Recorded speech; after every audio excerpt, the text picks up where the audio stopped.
নমস্কার বন্ধুরা, তিয়াসাস রেসিপিতে সকলকে স্বাগত জানাই।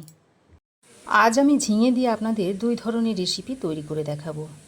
এই রেসিপিটা ভাতের প্রথম পাতের স্টার্টার হিসাবে কিংবা গরম ভাতের সঙ্গে খেতে অসাধারণ লাগে। এছাড়া মুড়ি, চা, কফির সঙ্গেও খেতে অসাধারণ লাগে। তো রেসিপিটা তৈরি করার জন্য এখানে আমি নিয়েছি একটা ঝিঙে। এবার এই ঝিঙের যে শিরা অংশগুলো রয়েছে সেগুলোকে এরকম একটা ছুরি দিয়ে প্রথমে এইভাবে একটু চেঁচে নিচ্ছি। এগুলো যেহেতু একটু কাটা কাটা, তাই এগুলোকে ফেলে দেব, এগুলোকে নেব না। তো ঝিঙের এই শিরাগুলোকে আমি চেঁচে ফেলে দিয়েছি। তারপরে ঝিঙেটাকে আরও একবার ভালো করে ধুয়ে নেব। তো ঝিঙেটাকে আমি আরও একবার ভালো করে ধুয়ে নিয়েছি। এবার আমি এই ঝিঙের খোসাটাকে একটা পিলারের সাহায্যে এইভাবে ছাড়িয়ে নিচ্ছি। দেখুন,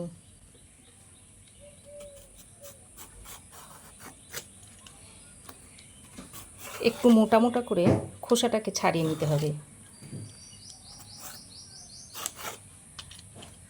আমি পিলার দিয়ে করছি, আপনারা চাইলে ছুরি দিয়েও করতে পারেন। তো বন্ধুরা, দেখতেই পাচ্ছেন যে ঝিঙের গায়ে একটু সবুজ অংশ লেগে নেই। ঝিঙের খোসাটাকে আমি একটু মোটা মোটা করে বাদ দিয়ে দিয়েছি। আর এই যে ঝিঙের খোসাগুলো রয়েছে এগুলো ফেলবো না। এগুলো দিয়েও আমি অন্য একটা রেসিপি আপনাদের আজই তৈরি করে দেখাবো।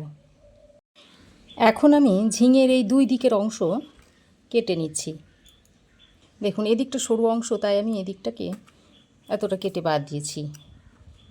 এবার এই ঝিঙেটাকে এরকম একটু মাঝারি সাইজ করে টুকরো করে নিচ্ছি। দেখুন,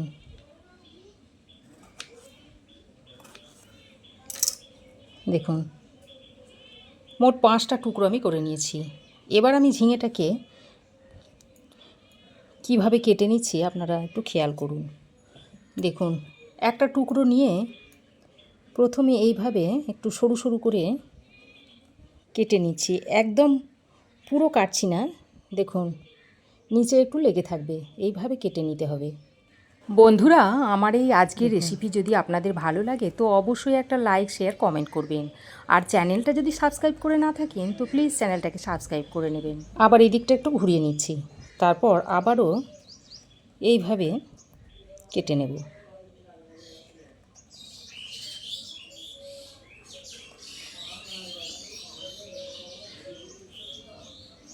খুব সুন্দর একটা রেসিপি আজকে আমি তৈরি করছি। দেখুন, দেখতে দেখুন এরকম ফুলের মতো হবে। একইভাবে সবগুলোকে এইভাবে কেটে নিচ্ছি।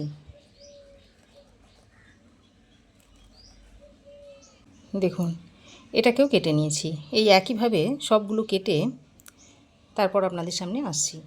সব কটা ঝিঙে আমি কেটে নিয়েছি। এবার আমি এই ঝিঙেটাকে একটা থালার মধ্যে নিয়ে নিচ্ছি। এবার এই কেটে নেওয়া ঝিঙের মধ্যে পরিমাণ মতো একটু নুন দিয়ে দিচ্ছি।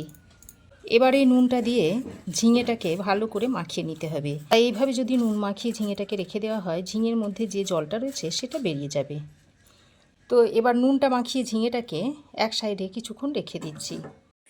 এবার আমি একটা বাটির মধ্যে দিয়ে দিচ্ছি হাফ কাপ মতো বেসন। 1 কাপ দিয়ে দিচ্ছি চালের গুঁড়ো।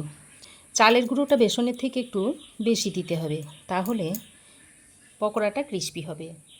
এই বড় চামচের 2 চামচ মতো দিয়ে দিচ্ছি ময়দা। এবার হাফ চামচ পরিমাণ দিয়ে দিচ্ছি কালো জিরে। অল্প পরিমাণে একটু হলুদের গুঁড়ো দিয়ে দিচ্ছি। আর দিয়ে দিচ্ছি হাফ চামচের থেকে একটু কম লঙ্কার গুঁড়ো।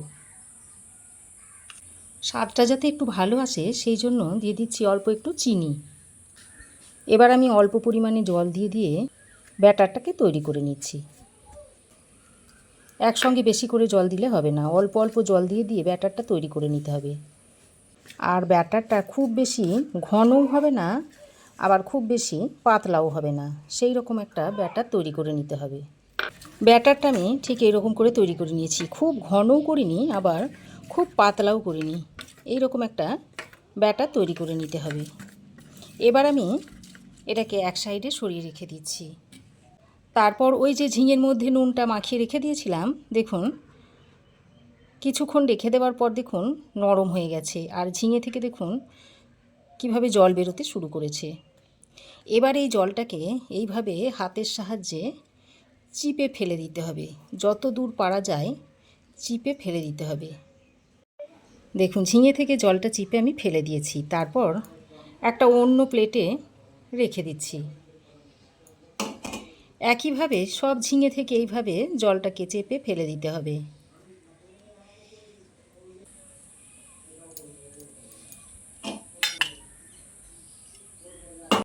তো দেখুন সব কটা ঝিঙে থেকে নুন জলটা চেপে ফেলে দিয়েছি।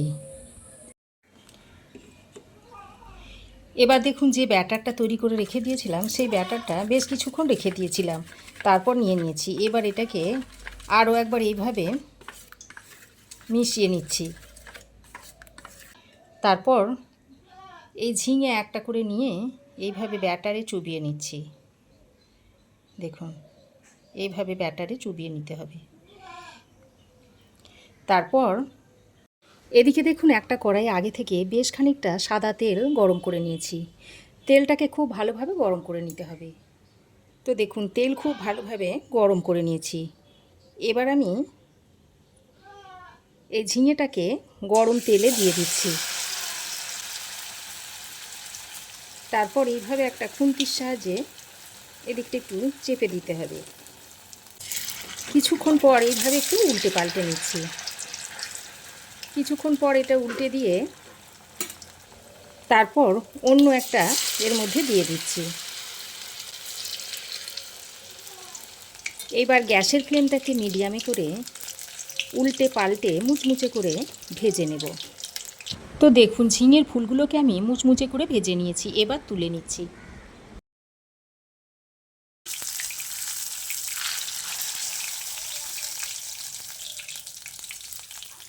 একইভাবে বাকি ফুলগুলোকেও ভেজে নিচ্ছি।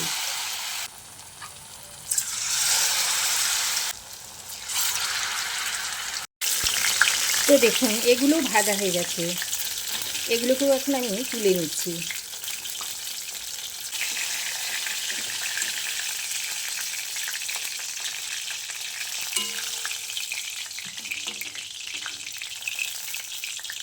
এবার দেখুন এই যে ঝিঙের খোসাগুলোকে আমি রেখে দিয়েছিলাম, সেই ঝিঙের খোসাগুলোকে একটা হামানদিস্তার মধ্যে ভরে নিচ্ছি। তারপর হালকা হাতে এইভাবে একটু থেতো করে নিতে হবে। তবে এই ঝিঙের খোসাগুলো কুচোও করা যাবে না, না আবার মিক্সিতে একদম মিহি করে পিষে নেওয়াও যাবে না। একটু দানা দানা রেখে এইভাবে হামানদিস্তায় করে থেতো করে নিচ্ছি। আপনারা চাইলে শিলেতে করেও থেতো করে নিতে পারেন। তো দেখুন খোসাগুলোকে আমি এরকম একটু দানা দানা করে থেতো করে নিয়েছি। এবার ঝিঙের পকোড়া তৈরি করার জন্য যে ব্যাটারটা বেরিয়েছিল, সেই ব্যাটারটা আমি অর্ধেকটা দিয়ে দিচ্ছি।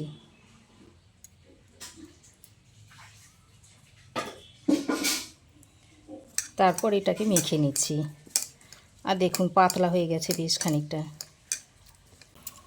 এবার আমি এর মধ্যে একটা মাঝারি সাইজের পেঁয়াজ কুচিয়ে দিয়ে দিচ্ছি কুচনো কাঁচা লঙ্কা, আর সামান্য একটু নুন দিয়ে দিচ্ছি একটু হলুদের গুঁড়ো, একটু লঙ্কার গুঁড়ো, সামান্য পরিমাণে একটু ধনে গুঁড়ো দিয়ে দিচ্ছি, আর সামান্য দিয়ে দিচ্ছি জিরে গুঁড়ো। আর এটাকে আরও একটু শক্ত করে মাখার জন্য এর মধ্যে চালের গুঁড়ো দিয়ে দিচ্ছি আরও খানিকটা। তারপর আমি আবারও খুব ভালো করে মাখিয়ে নিচ্ছি। দেখুন বন্ধুরা, আপনারা ঝিঙের খোসা বাটা, তারপর ঝিঙের ভর্তা অনেক কিছুই খেয়েছেন। এইভাবে ঝিঙের খোসা দিয়ে ঝিঙের পকোড়া আর ঝিঙের ফুল তৈরি করে খেয়ে দেখবেন। তো দেখুন সব কিছু ভালো করে মাখা হয়ে গেছে। দেখুন এবার আমি ওই যে তেলে ঝিঙের ফুলগুলো ভেজে নিয়েছিলাম, সেই তেলেই আমি এইভাবে চ্যাপটা করে বড়াগুলোকে ভেজে দিয়ে দিচ্ছি। এইভাবে নিয়ে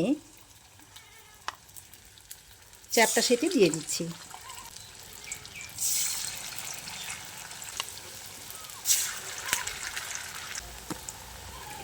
এবার এক সাইডটা হয়ে গেলে এইভাবে উল্টে পাল্টে দিচ্ছি, দিয়ে মুচমুচে করে ভেজে নেব।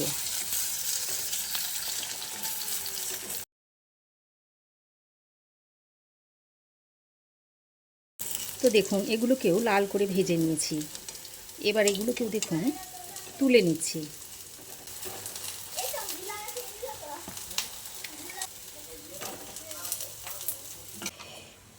এবার এগুলো আপনারা গরম ভাতের সঙ্গে সার্ভ করে দিন।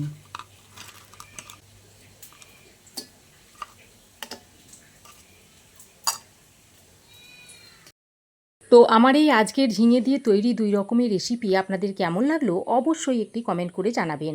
ভালো লাগলে একটা লাইক ও শেয়ার করবেন। পাশে থাকা বেল আইকনটা অবশ্যই প্রেস করে দেবেন। আর আমার চ্যানেলে যদি নতুন হয়ে থাকেন তো প্লিজ চ্যানেলটাকে সাবস্ক্রাইব করার অনুরোধ রইল। আজ এ পর্যন্তই। আবার দেখা হবে নতুন কোনো রেসিপি নিয়ে নেক্সট এপিসোডে। সে পর্যন্ত ভালো থাকবেন, সুস্থ থাকবেন। ধন্যবাদ।